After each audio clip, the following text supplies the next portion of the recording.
तो हेलो दोस्तों, आज हम लेकर आए हैं एक ऐसी कहानी जो रियल इंसिडेंट्स पर बेस्ड है।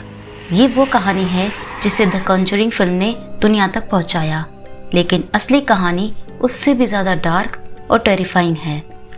एक ऐसे फैमिली की कहानी जिन्होंने सोचा था कि नया घर उनके सपने पूरे करेगा, पर उन्हें पता नहीं था कि जिस ज़मीन पर उन्होंने अपना घर बसाया है वहाँ के कोने कोने में एक पुराना श्राप दबा हुआ है, और उस श्राप का पहला शिकार वो फैमिली खुद बनने वाली थी।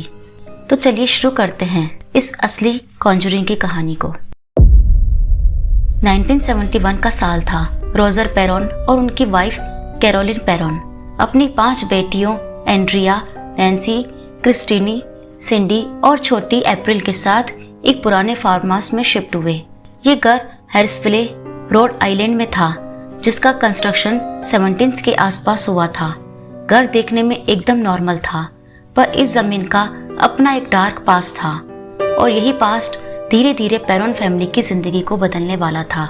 लेकिन वो घर सिर्फ एक पुराना फार्म हाउस नहीं था, उसकी हिस्ट्री में ऐसे राज छुपे थे जो बाहर के लोगों को कभी नजर नहीं आते, लेकिन उस घर में रहने वाले उन्हें रोज महसूस करते थे। शुरू के दिनों में सब कुछ नॉर्मल था। बच्चियां घर के बेडरूम्स और फील्ड्स में खेलती रहीं, पर धीरे धीरे उन्होंने नोटिस किया कि घर में कुछ चीजें अपनी जगह से खुद हिल जाती हैं। रात को जब सो रहे होते, घर के अंदर डोर्स अपने आप खुलते बंद होते।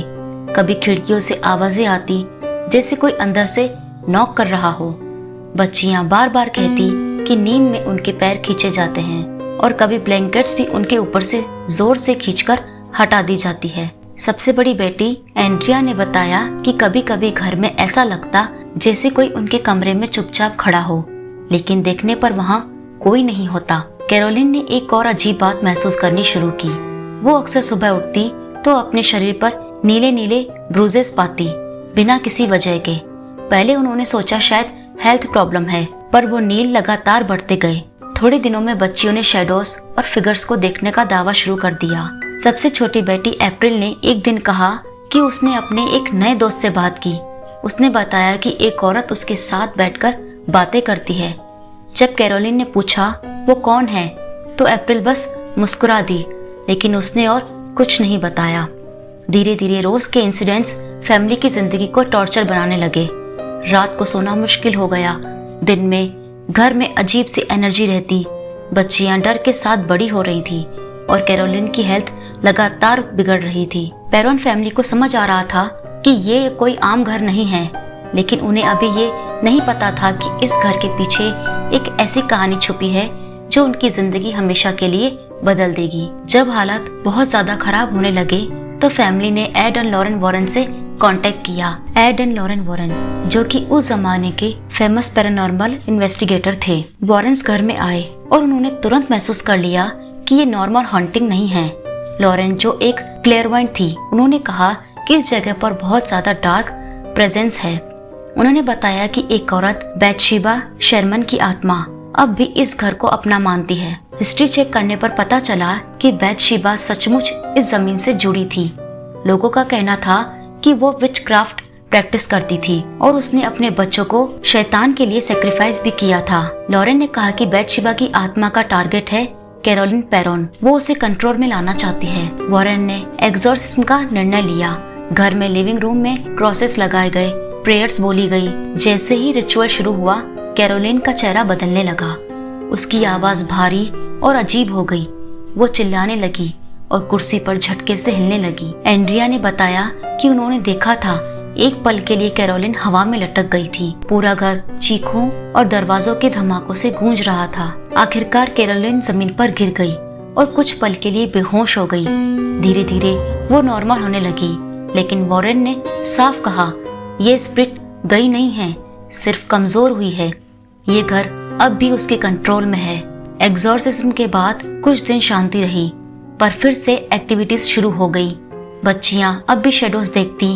कैरोलिन की हेल्थ बार बार बिगड़ती। वॉरेन ने कहा कि बैथशेबा का श्राप पूरी जमीन से जुड़ा है। उसे पूरी तरह हटाना लगभग इम्पॉसिबल है। आर्थिक स्थिति खराब होने के कारण फैमिली वो घर बेच भी नहीं पाई। उन्हें मजबूरी में वहीं रहना पड़ा। आने वाले कई साल तक ये हॉन्टिंग उनके साथ चलती रही।